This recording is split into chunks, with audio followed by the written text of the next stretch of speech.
फिर आगे है विधि। विधि कहा जाता है ब्रह्मा को। हेमहंस, हेम का अर्थ होता है स्वर्ण, तो हेमहंस अर्थात स्वर्णिम रंग का हंस। लेख सी अर्थात रेखा, सिया लकीर, सिया रेखा सी।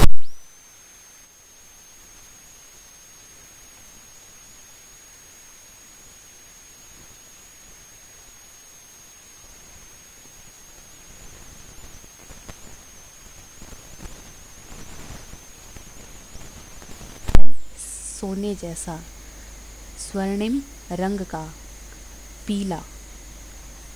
अली का अर्थ भ्रमर या भंवरा होता है। कलंक रंग जिसमें कलंक ना हो अर्थात निर्मल। गोला आतिशबाजी का गोला। कमान का अर्थ है धनुष, तोप आदि। इस तरह से आप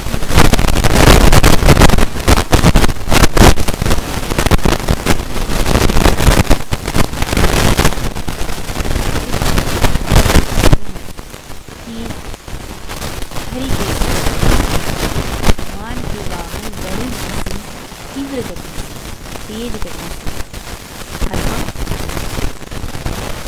ब्रह्मा स्वर्ण हंस के समान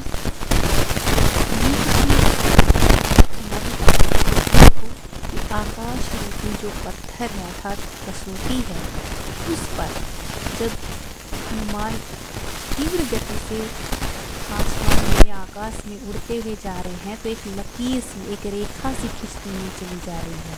तो उसका कवि ने वर्णन किया है कि आकाश रूपी पत्थर पर सोने की रेखा सी खींचते हुए हनुमान लंका की ओर आकाश में उड़ गए। तेज को निधान अर्थात वह जो हनुमान है वह ऐसे लग रहे हैं कि जैसे कोई तेज अर्थात प्रकाश का कोई पुंज हो, शक्ति या शौर्य या संयम के तेज के भंडार हों।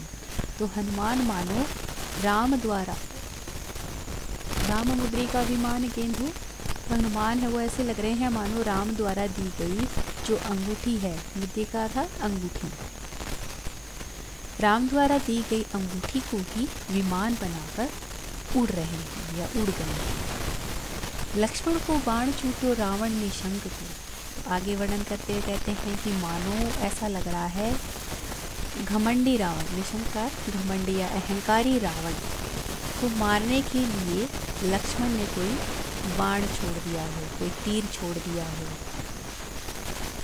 आगे वर्णन करते हुए कवि केशवदास कहते हैं कि गिरी गजगंड ते उड़ान्यो सुबरन अली, कि फिर हनुमान जी की इस तरह से लग रहे हैं मानो गिरी गजगंड पर्वत रूपी हाथी के कुंभ स्थल उड़ान्यो उड़ता हुआ। सुबरन का अर्थ पीले रंग का या स्वर्णिम आभा का कोई भ्रमर या भंवर। सीतापद पंकज सदा कलंक रंग के, अर्थात कि सीता के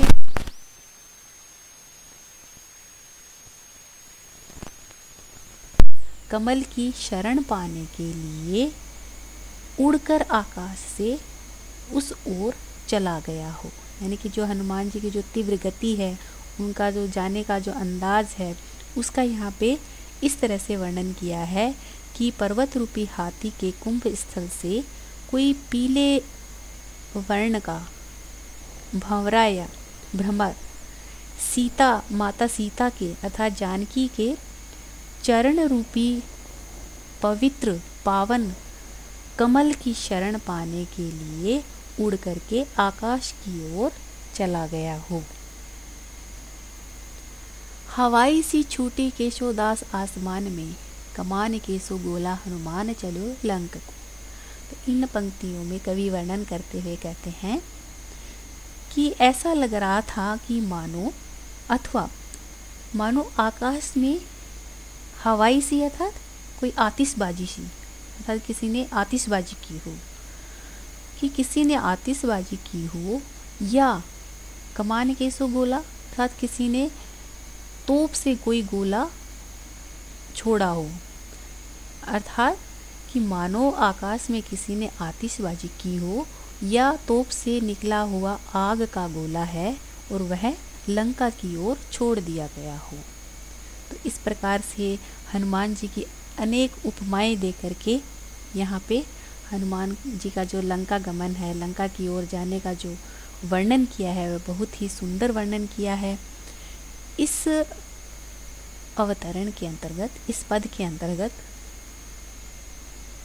उपमा अलंकार का वर्णन हुआ है कि हरि के सो वाहन की विधि के सो हेम हंस। तो यहाँ पे उपमा अलंकार का वर्णन किया गया है। ऐसे ही यहाँ पे सीता पद पंकज सदा कलंक रंग को, तो इस पद में रूपक अलंकार का वर्णन किया गया है। सीता पद पंकज अर्थात पद रूपी कमल, कलंक रंग को अर्थात कि जिसमें कोई कलंक ना हो, निष्कलंक हो, अर्थात निर्मल पवित्र पावन। तो इस प्रकार से, और इस पूरे अवतरण में संदेह अलंकार का भी वर्णन किया गया है कि हवाई सी चूटी के शोदास मानो आसमान में, कमान के सो गोला हनुमान चले लंक को। तो यहाँ पे संदेह अलंकार का वर्णन किया गया है। और ऐसे ही यहाँ पे उत्प्रेक्षा अलंकार का भी वर्णन किया गया है। तो रूपक अलंकार तो वहाँ होता है जहाँ उपमेय में उपमान का आरोप किया जाता है, और उत्प्रेक्षा अलंकार वहाँ माना जाता है जहाँ उपमेय में उपमान से भिन्नता तो होती है, लेकिन भिन्नता होते हुए भी उसमें समानता व्यक्त की जाती हो, तो वहाँ उत्प्रेक्षा अलंकार होता था, संभावनाएं व्यक्त की जाती हैं। तो इस पूरे अवतरण में हनुमान जी को अलग अलग उपमाएं भी दी है कि वह आकाश में कसौटी रूपी जो पत्थर है उस पे स्वर्णिम जो रेखा है, अर्थात उसकी कसौटी को कसने के लिए सोने को। तो यह इस पंक्ति में उपमा अलंकार, उपमेय अलंकार और संदेह अलंकार का वर्णन किया गया है। सीतापद पंकज, इस पंक्ति में रूपक अलंकार का वर्णन हुआ है, और अन्य उत्प्रेक्षा अलंकार तो इसमें है ही, और अनुप्रास अलंकार का भी सुंदर वर्णन किया गया है। और यह जो छंद है वह दंडक छंद की श्रेणी में आता है। तो दंडक छंद की गति अति बड़ी प्रशस्य है इसमें। तो दंडक छंद वहाँ होता है, दंडक छंद एक वर्णिक छंद है जिसके प्रत्येक चरण में 26 से अधिक वर्ण हो, वहाँ पे दंडक छंद माना जाता है। तो इस प्रकार से इसकी जो विशेषताएं हैं इस पद की, वह इस तरह से बताई गई हैं। अगला जो है दंडक वन वर्णन, इस पद का जो प्रसंग है वह भी इसी तरह से होगा कि प्रस्तुत अवतरण कवि केशव दास द्वारा रचित रामचंद्रिका के किष्किंधा कांडावतरण से लिया गया है, अर्थात दंडक वन वर्णन प्रसंग से उद्धृत है। तो इस प्रसंग में कवि ने यहाँ पे दंडक वन की शोभा का, उसकी सुंदरता का, उसके प्राकृतिक सौंदर्य का वर्णन किया गया है। तो कवि वर्णन करते हुए कहते हैं, शोभित दंडक की भांतिन भांतिन सुंदर घनी, सेव बड़े नृपकी जनु लसे, श्रीफल भूरि भाव जहाँ बसे, वीर भयानक सी अति लगे, अर्क सिंह जहाँ जगमगे, नैनन को बहु रूपनी जैसे, श्री हरि की जनु मूरति लसे। इस छंद के अंतर्गत कवि ने इस तरह से वर्णन किया है दंडक वन का। दंडक वन वह एक बहुत ही प्रसिद्ध वन है जो विंध्य पर्वत से और गोदावरी नदी के बीच में स्थित है। यहीं पे रावण ने सीता का हरण किया था, तो वही दंडक वन का जो यहाँ पे वर्णन किया गया है, बहुत ही आकर्षक वर्णन किया है कवि केशव दास ने। तो इस छंद के अंतर्गत कवि कहता है कि शोभत दंडक की रुचि बनी, रुचि अर्थात आकर्षित, भांतिन भांतिन विविध प्रकार से, नाना प्रकार के, अनेक प्रकार के, और जनु का अर्थ होता है मानो, और लसे का अर्थ होता है सुंदर लगती है या सुंदर लगना, और श्रीफल का यहाँ पे बेल भी होता है और नारियल फल भी होता है, और श्री कहते हैं लक्ष्मी को, और लक्ष्मी क्या फल देती हैं, धन का। तो अर्थात यहाँ पे 3 4 यहाँ पे अर्थ निकलते हैं इसके। और भूरी शब्द का अर्थ आएगा बहुत, अधिक, ज़्यादा। ऐसे ही भयानक का यहाँ पे बेर भयानक का अर्थ प्रलय से लिया गया है। अति का अर्थ है अत्यधिक या भयानक। अर्क समूह अर्थात अर्क सूर्य को भी कहा जाता है और अर्क आँख को भी कहा जाता है, जिसको अकोया या मदार कहा जाता है। अर्क समूह अर्थात सूर्यपुंज, सूर्य समूह है, या अर्क के फूलों का जो समूह है। जगमगे का अर्थ यहाँ पे प्रकाशित होना। नैननी का अर्थ नेत्र। बहुरूपनी का अर्थ होता है अनेक रूप से, नाना रूपों से। श्रीहरि का अर्थ है और जनु का अर्थ मानो। मूर्ति का अर्थ मूर्त, मूर्ति का अर्थ सुंदर। इस प्रकार इसका वर्णन करते हुए कवि कहते हैं कि शोभत दंडक की रुचि बनी। यह जो दंडक वन है, यह भांतिन भांतिन सुंदर घनी। यह जो दंडक वन है वो भिन्न भिन्न अनेक अलग अलग प्रकार के आकर्षक पेड़ों से घिरा हुआ है, कि घने आकर्षक सुंदर छायादार पेड़ वहाँ पे लगे हुए हैं। तो वो बड़े ही सुंदर और सुशोभित हो रहे हैं। तो वह किस तरह से सुशोभित हो रहे हैं उसका यहाँ पे कवि ने बड़ा अच्छा वर्णन किया है कि सेव बड़े नृप की जनु लसे, कि यह बड़े राजा की सेवा के समान सुशोभित होता है। कि जैसे श्रीफल भूरी भाव जहाँ बसे, कि जैसे राजा की सेवा में श्रीफल की प्राप्ति होती है अर्थात अच्छे धन की प्राप्ति होती है, तो वैसे ही इसमें भी, इस वन में भी श्रीफल अर्थात की सुंदर बेले अर्थात नारियल के जो सुंदर फल हैं कि बड़े ही अच्छे लग रहे हैं, बड़े ही सुशोभित हो रहे हैं। फिर यह वन वीर भयानक सी अति लगे, अर्क समूह जहाँ जगमगे। कि फिर यह वन एक तरफ तो बहुत ही सुंदर घने पेड़ों से, फलदार पेड़ों से, छायादार पेड़ों से घिरा हुआ वन सुंदर लग रहा है। उसका जो प्राकृतिक सौंदर्य है वह बड़े ही ऐसे अच्छे राजा, बड़े राजा जो उसकी सेवा करने से राजा प्रसन्न होकर कितने अच्छे उसके दान दक्षिणा मिलती है उसको, सेवक को। तो वैसा ही वह जो वन है उसका जो सौंदर्य है वह बड़ा ही लुभावना, आकर्षक है, बड़ा ही फलदायी है, सुखदायी है। तो लेकिन अब आगे की जो पद में कवि ने वर्णन किया है वह उसका भयानक अर्थात उसका जो भयानक स्वरूप है उसका वर्णन किया है कि वीर भयानक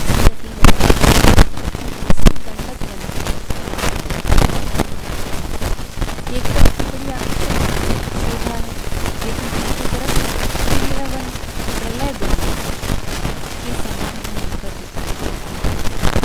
और इस प्रलय बेला में सूर्य का प्रकाश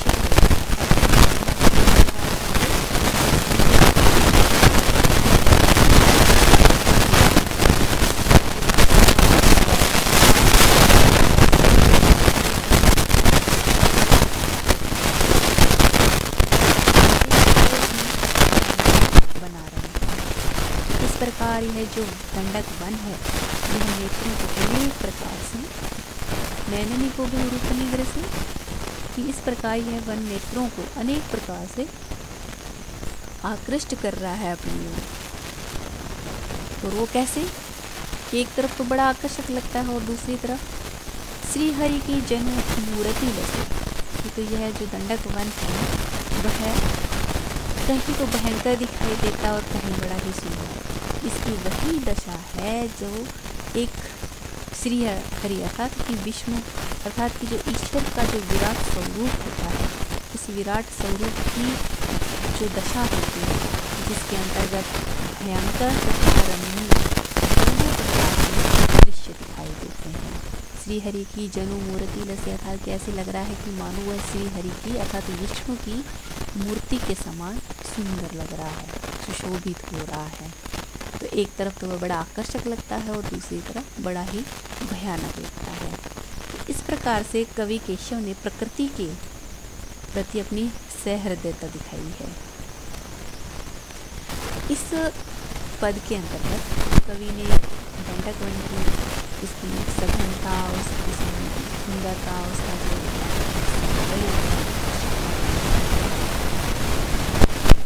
और दूसरा है कि बेल नारियल का जो श्रीफल जिसको कहते हैं,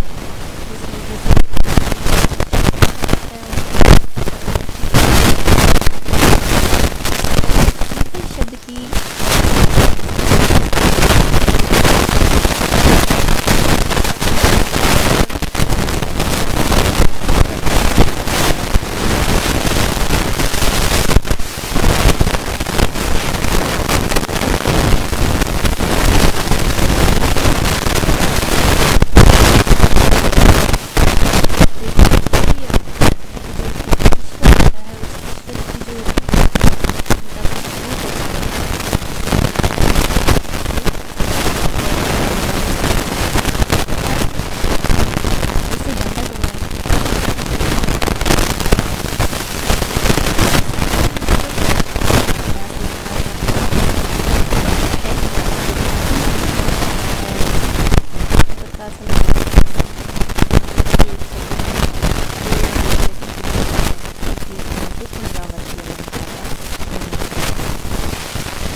ऐसे ही श्री हरि की जन्म मूर्ति में से इस पंक्ति में उत्प्रेक्षा अलंकार का वर्णन किया गया है।